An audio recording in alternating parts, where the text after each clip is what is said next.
just because you don't agree with somebody's content or what they're doing doesn't mean you have to promote hate against them.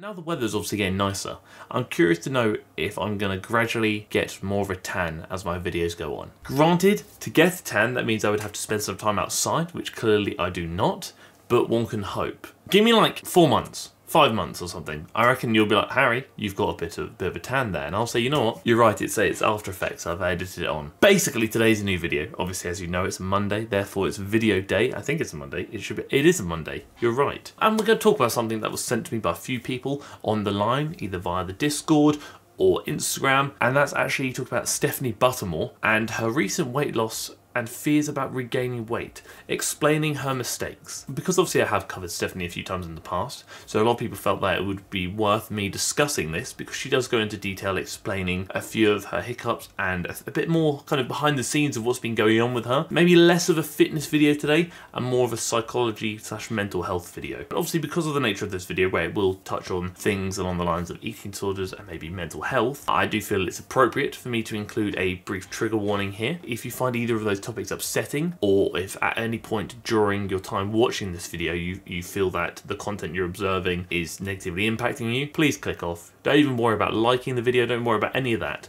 Just honestly click off the video, it's not worth it. Put something on that helps you feel at peace and at ease, something that you don't have to stress about, and something that doesn't have any negative impact on you whatsoever. Because as I've said many times before, the content you consume needs to enhance your life, not hinder it. If the content you're consuming is making you feel negative for whatever reason, please don't consume it, and that includes mine. Video time, and before I do the video, you know what must be done. A lot of you shouted at me for not progressively overloading yet, but it will come soon. But in the meantime, 1,200 likes in the first 24 hours is the goal, so if the video could reach 1,200 likes, I would really appreciate that. If you haven't already, please do consider clicking the red button down below and subscribing to the channel, and maybe even the bell next to it so you get notified when I upload every week, twice a week. And if you have a question you want me to answer at the end of the next video, drop it down below for comment question of the week, and I shall do so. Now we're going to talk about, hat. It's late. I'm a bit behind. I feel like I'm just lost right now. It's a big hat, but the actual head bit inside where I slot into isn't actually that big, so it's kind of like balancing. It's really soft. Honestly, it's really like impressively soft. I'm not sure if this is an appropriate one to donate to charity at the end of the year. It's a bit flaccid at the top though, isn't it? Oh dear. Video time. And we're going to talk about some things. I'm not merely going to give my opinion on what's being discussed by Stephanie.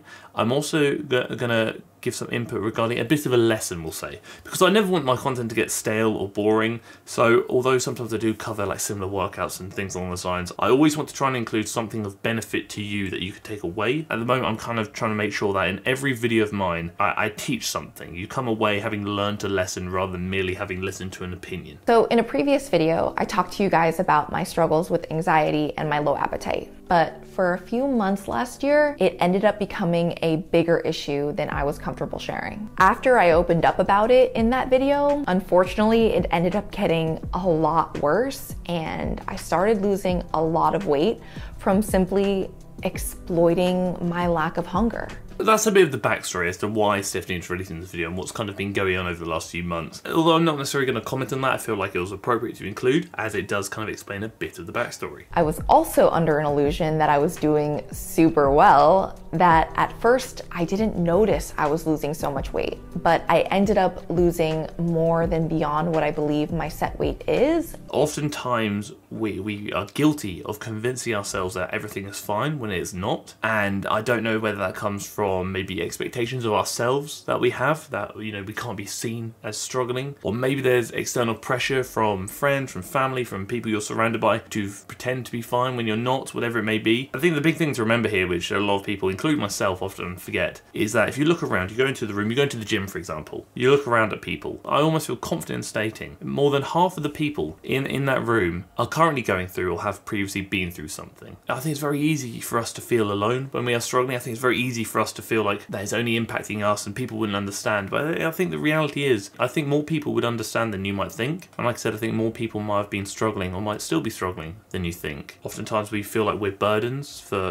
essentially putting that weight on somebody else. But if any one of those people came to you and said, you know what, I'm struggling, can I have someone to talk to? Would you ever consider them a burden? Probably not. So why would they consider you one? It's no secret that I received very vocal, unsavory comments about my weight gain, which really made me scared to ever regain weight again. Or I want to gain weight, but are they gonna start calling me pregnant again? However, as my body weight kept decreasing, my desire to stay lean kept increasing. And it took me a few months to realize that I was tiptoeing in very dangerous territory. I think this is a really tricky situation. I kind of mentioned this in the Chrissy Cella video many months ago. We live in a world where it's all too normalized to make comments about other people's bodies. Not necessarily comments that are intended to be negative, just comments in general, where you say, oh, you look like you've gained weight, you look like you've lost weight, things along those lines. But without knowing the person, I think some of those comments can have a much more of a negative impact on people than you might think. Someone might come up to me and say, Harry, you look like you've lost weight, which by societal standards, it's almost deemed to be positive to lose weight and negative to gain weight, when in reality that's not how I see things. For me and my goals, if someone says, oh Harry, you look like you've lost weight, I see that as a negative, because I'm trying to get bigger, I'm trying to go through a massing phase. So if I feel like I've lost weight, I feel like I'm further away from the goal I'm trying to achieve. If someone says to me, you've gained weight, although I do perceive it as maybe more of a positive, in my head suddenly I feel like, I haven't gained any muscle mass, I've actually just gained body fat. And again, that's my own internal battle and my own internal demons that I'm fighting with there. And then people saying to Stephanie, oh, are you pregnant? Again, I'm sure this was not intended in a negative manner. I'm sure they were maybe curious, maybe even excited for her and Jeff. If she's not pregnant, which she was not, I can understand how negative and hurtful that could be. So I think this is the consideration of what is the comment you're making and how is that going to impact the person. Maybe more a neutral comment that's less body specific, saying, you look good, you look healthy, you look happy. Something along those lines, which again I do understand can be problematic in their own sense, but it's just trying to find something that could maybe be less problematic. I guess I was too scared to not be a perfect example of this journey, and I was, I guess, subconsciously trying to protect myself from getting hate again. With that weight loss came some of the signs of old habits. I think this comment Stephanie made here about hate kind of comes into the realm of our responsibility as consumers. Just because you don't agree with somebody's content or what they're doing doesn't mean you have to promote hate against them. And that's something I really try and highlight in my videos. Sometimes I really do disagree with what somebody is doing. Prime example being blogger Lattes and her journey. I think a lot of it can actually be really harmful and damaging. But I also understand that promoting hate against her is not going to do anyone any favours. And I also appreciate that she is helping some people, which is fantastic. You can disagree with somebody without promoting hate, and that's something I will always try and preach. Regardless of whether I agree or disagree with the content I am observing and the content creator, I will never actively display hatred against them. I will appreciate their efforts, I will appreciate the good they have done.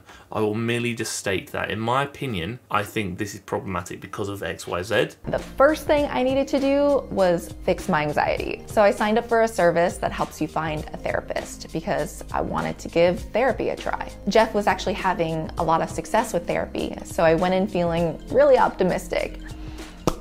However, I tried 3 different therapists, and all of them made me feel so much worse. I think therapy can be great for a lot of people. As she stated, Jeff had a lot of success with therapy, which is fantastic. And I also appreciate her openness and vulnerability here, discussing her journey with therapy and also Jeff's journey with therapy, which I think is maybe not as spoken about as I wish it was online, because mental health, unfortunately, is still very heavily stigmatized. Therapists are like personal trainers. There are some amazing ones out there, but there are also some pretty awful and maybe even dangerous ones out there too. And even if you do find an amazing one, doesn't necessarily mean that they're going to be amazing for you. I think in all honesty, I have never had success with therapy, and I'm 28 years old now.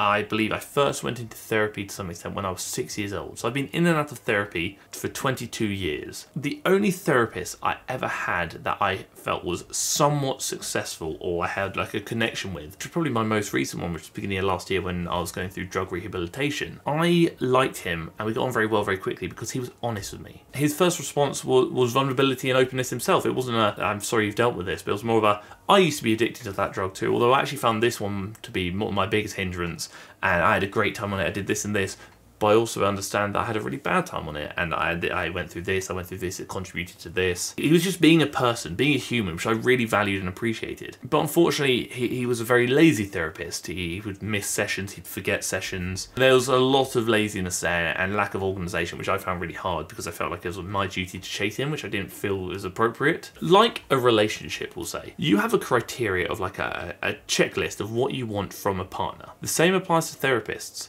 What do you want to get from them? What in your eyes makes a good therapist? What do you desire? Emotional intelligence, understanding, vulnerability. I mean, you've got to make your checklist and you've got to find someone who ticks all your boxes, which is a process. It's very much trial and error. But the one thing you have to remember, if it doesn't work, it doesn't mean you're a failure, nor does it mean you're broken and can't be helped. It likely means that the therapist you found just wasn't the right one for you, and you've got to keep looking. And if therapy doesn't work for you, that's absolutely fine, because there's always light at the end of the tunnel. Therapy is just one path there. And maybe that tunnel led to a dead end. There's another path elsewhere that you can follow, which will eventually take you to the light. It's now about finding the right path for you. Seeking help does not make you weak, nor does it make you less of a person. I think seeking help is extremely brave and highlights a lot of strength in my eyes. So if you aren't sure right now, there's nothing wrong with admitting you need help. And if you are ready to admit you need help, starting a conversation is the first step in the right direction. But find a therapist through a registry online, speak to a hotline on the phone, speak to a service or a person. It doesn't even need to be a professional, it can be a friend or family member. Encourage that conversation that gets you a little bit closer to the goal. So I decided to go to a psychiatrist and I started taking medication for my anxiety. And by far, that helped me the most. The changes were both subtle while being simultaneously like super significant. One day I woke up and I didn't feel like my heart was going to leap out of my chest anymore. I do believe medication can help some people, absolutely. As many of you know, it harmed me a lot more than it helped me. That was a few reasons behind that. I think ultimately, number one, there was a reason I felt the way I did, and medication wasn't going to change that reason. Although medication can help put you in a better position to then tackle that problem if you identify what it is. The issue I had is the psychiatrists and the therapists I was seeing at the time, instead of helping me identify the issue, they would then just encourage further medication use to fix my problems, as it were. And that, again, as I've said to you before, ended up putting me on 5 different medications, be that anti-anxieties, antipsychotics, antidepressants, all at the same time, which was basically a cocktail of disaster for me. Again, if you want to know what I was on, I'm very open about it. I'll tell you I was on mirtazapine, I was on olanzapine, I was on pregabalin, which shouldn't even be prescribed for mental health, but it was at the time. I was on diazepam as well as lorazepam at the same time. I was on 5 different medications at once, a maximum dose of some of them, unfortunately, and above maximum dose of some others. And it just turned me into a zombie. I was not who I am today. I was very emotionally detached. I was very numb and I was very unhappy. Unfortunately, the one medication of all of those I took that genuinely had a positive impact on the issue it was meant to address were the benzos and my anxiety. The benzos very much helped my anxiety. That's almost a negative, because it was so beneficial to my anxiety by essentially eliminating it. That then very much contributed to me forming quite a nasty addiction to them, which then snowballed, we'll say, which is how the kind of few years of a bad time started. But again, that was my experience and how it impacted me. But I'm fully aware and fully acknowledge that medication can help a lot of people. So I'm not saying I'm anti-meds whatsoever. I'm stating that I think it's very much up to you and you must do what's best for you. Just understand that if you go on medication, you cannot neglect to identify why you're feeling the way you do. Use medication as a temporary support to help you overcome the issue, but maybe not a support that you want to use forever, and hopefully a support that one day you are able to live without. But again, if you aren't able to live without it, that's absolutely fine. Again, you must do what's best for you. Like, for example, this is what starts a lot of disordered eating for a lot of people is you lose weight and then you get the world that validates all of your core fears and your core beliefs of I'm only good enough if I'm X size or if I look a certain way. So there's that element too that's going to cause those thoughts to come back. I think there are a couple of things to touch on there. Is number one, I think societal and cultural expectations. And this was very prominent from the Emmy Wong video I did a few months ago. Society in certain cultures perceive success or health or whatever it may be to look a certain way, unfortunately. Which is why a lot of the comments on the Emmy Wong video were actually quite upsetting, because they were very much promoting how where they're from, that how Emmy looks is normal and it shows you're healthy, whereas I actually had a lot of people message me saying they really want to get more muscular. From the perspective of their culture, if they get more muscular, they're ridiculed and actually looked down upon, which is really upsetting to hear. But it's unfortunately, I think, a lot more common than people might think. There's also societal expectations of the world paints a picture of what health and happiness and fitness looks like. And if you don't fit that picture, usually determined by the media, unfortunately, then you are not any of those things. When in actual fact, health, happiness, fitness, whatever it may be, does not have a certain shape. It doesn't have a certain size. It can look like a million different shapes and sizes, and it cannot be defined or isolated to one image that, again, is largely depicted by the media. Just because you don't look the same way as your favourite influencer doesn't mean you are less than them, and that's something that a lot of people forget. We very much live in a world that is largely consumed by social media, which then in turn leads to a lot of social comparisons. And this is what goes into social comparison theory, which is festing in 1954. And there are two big things we want to look at here, which is upward social comparisons and downward social comparisons. Upward social comparisons are comparisons in which you are comparing yourself to somebody you perceive or deem to be superior to you. So that might be you comparing your body to Stephanie's body, you comparing your holiday to Daisy Keach's holiday, you comparing something about your life or something about your body, whatever it may be, to somebody that you deem, like I said, deem to be better than you, for whatever reason that may be, which in turn very much has a negative impact on your self-esteem and self-perceptions. If we view a lot of these images online, on social media, Instagram, whatever it may be, oftentimes we look at these bodies, compare ourselves to those bodies, we often feel worse about ourselves, because you're looking at somebody you deem to be better than you, and therefore making you feel like a lesser person. Flip it around, you also have downward social comparisons, which are comparisons in which you are comparing yourself to somebody you deem to be inferior or less than you, which can enhance self-perceptions and self-esteem by making you feel better. Unfortunately, they're both two extremes of a spectrum that doesn't need to go either way. Eliminate comparisons as much as you can. No upper social comparisons, no downward social comparisons. The only comparison you should make is you versus you. Look at where you are, look at where you were, think about where you want to go. Spend more time focusing on you and less time focusing on what other people are doing and less time consuming content that negatively impacts you. Another thing that made an enormous difference was that I stopped weighing myself. The scale only tells one part of the story, and your scale weight can change drastically in literally a few hours. Your menstrual cycle can heavily influence your scale weight, which then can contribute to water retention and other things along those lines, which again can also heavily influence your scale weight. Sodium intake, which is then likely going to contribute to water retention, will heavily influence your scale weight. There are so many things that can influence your scale weight. It cannot always be deemed to be an accurate measurement of success or progress. If you find yourself obsessing over a number and maybe even getting anxious before you step on a scale, do not do it. Focus more on how you feel. Are you happier when you wake up? Do you feel a bit better, a bit healthier? When you put clothes on, do you feel like they're fitting a bit better? When you look at yourself in the mirror, do you notice your progress? When you go to the gym,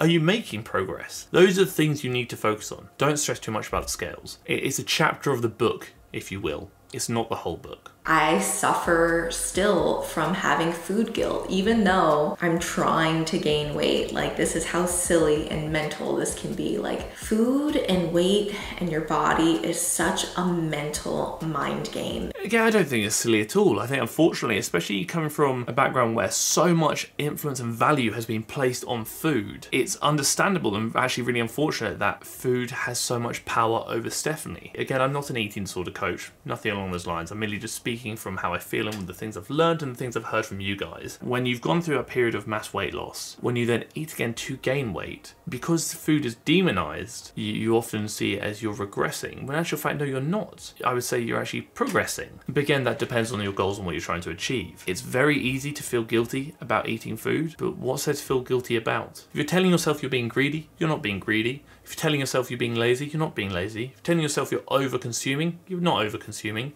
You are fueling your body to help you achieve the goal that you're aiming for. If I said to you, get in your car and drive to your neighbouring town, but you've got no fuel, you're not going to reach your destination. To get to that town, you need to fuel that car. Your body is the car, that town is your goal, the food is your fuel. I'm not putting pressure on you to eat. I'm merely stating that eating is not something to feel guilty about. You are merely fueling your body. My all-in journey did enable me to reach a lot of the eating disorder and recovery community because there does seem to be a lot of overlap. This is actually a genuine question I have actually due to curiosity that I want to ask you for your input in the comment section below. Do you feel like Stephanie's all-in journey was reaching the eating disorder recovery community because her all-in journey was a product of disordered eating? Again, I'm not saying it is or isn't, I'm actually just curious to know your thoughts because I'm thinking about it myself. And in all honesty, I would love to be able to sit down with Stephanie, myself, and what Mia did next, who is an eating disorder recovery coach, and actually have a genuine conversation about that, asking many questions, including the question I've just asked you guys, because I genuinely feel like it would be a really productive and information-rich conversation. Stephanie is the one who's going through this process, the all-in journey, explaining her mistakes and her mental health currently. Mia is an eating disorder recovery coach, and my background is obviously a master's in psychology. It will be such a great and interesting discussion to have, to just gather such a rich information and conversation. But yeah, that is largely the video, and I wanted to leave you guys with that question because I very much want to know your thoughts in the comment section below. I'm not saying it is or it isn't, I'm actually just curious because I'm still pondering that question myself. Again, I do really appreciate Stephanie coming out and speaking about this, and it's great that she's identifying a lot of the mistakes she made throughout her previous journeys, we'll say, and it's great that she's now tackling them and addressing them and seeking professional help. I appreciate the honesty, I appreciate the vulnerability. I think it hopefully will encourage other people who may be in a similar position to Stephanie regarding relationships with food and their body to hopefully seek help if they're ready to do so. Because again, there is no pressure to seek help if you're not ready to do so, because it's a hard thing to do and sometimes things do get worse before they get better. But the thing to focus on there is they will get better. You just have to ride out the storm and not give up despite how hard it may get at times, and despite maybe trying many times and not succeeding many times. Eventually you will find that tunnel with light at the end of it. At the moment you're just shortlisting. I know I say this a lot, and I know sometimes I can be quite slow replying, but my DMs are always open if you or anybody you may know feels like they would benefit from reaching out and just speaking to somebody. My Instagram is obviously at the start of the video, it's probably on screen now, and it's obviously linked in the description box below. I'm always here if somebody needs a chat and a friend to talk to. But now, obviously, it's time for comment question of the week. What's the perfect tempo for hypertrophy? Too fast seems ineffective, too slow seems like a waste of time and energy. Muscle hypertrophy is building the muscles, making the muscles bigger. Tempo very much refers to how long your reps take, and the reps are kind of split into a few sections. You've got the eccentric portion of the rep where the muscle is stretching and getting longer. You've got the concentric portion of the rep in which the muscle is contracting and getting shorter. If I'm doing a rowing motion, the way down is my eccentric, the way up and to the body is my concentric. The way I would promote you do movements regarding tempo for hypertrophy purposes is slow eccentric, fast concentric. So slow down, really control that stretch position, and when the muscle is working, i.e. getting shorter, as fast as you can, because there's a lot of research suggesting and stating that we recruit more motor units when the concentric portion of the rep is slowed involuntarily, i.e. you're trying to move it as fast as you can, but due to fatigue it can no longer move very fast and is involuntarily slowing, versus if we were to voluntarily slow it, i.e. control the concentric portion intentionally, which would very much kind of fall into the realm of time under tension. Slow eccentric, fast concentric. Maybe a brief hold at the peak stretch and a brief hold at the peak contraction. But that is it. That is the video. If you like the video, please let me know you like the video by dropping a like on the video. 1,200 likes in the first 24 hours is the goal, so if we can reach that, that'd be bloody splendid. If you haven't already, please do consider subscribing to the channel by clicking the red button down below, and maybe even the bell next to it so you get notified when I upload every week, twice a week. And if you too have a question you want me to answer at the end of the next video, drop it down below in the comment section for comment question of the week, and I shall do so. Thank you for tolerating me. Thank you for tolerating the flaccid poo I have on my head, and thank you for tolerating the video.